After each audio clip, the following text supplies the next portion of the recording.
আসলে কে ধনী?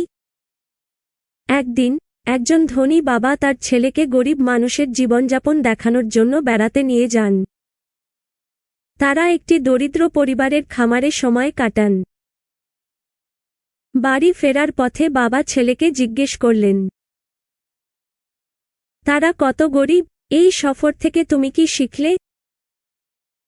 ছেলে বলল, আমাদের একটি কুকুর আছে, তাদের 4টি আছে। আমাদের একটি পুল আছে, তাদের একটি নদী আছে। আমাদের রাতে টিউব লাইট আছে, তাদের আছে তারা। আমরা খাদ্য কিনি, তারা উৎপাদন করে। আমাদের রক্ষা করার জন্য দেয়াল আছে, তাদের আছে বন্ধু। সময় কাটানোর জন্য আমাদের টেলিভিশন আছে। তারা পরিবার ও আত্মীয়দের সঙ্গে সময় কাটায়। তারপর সে আরও বলল, ধন্যবাদ বাবা আমাকে দেখানোর জন্য যে আমরা কতটা গরিব। গল্প থেকে আমরা এই শিক্ষা পাই, এটি অর্থ, জামা কাপড়, গ্যাজেট, গাড়ি বা একটি বড় বাড়ি নয়।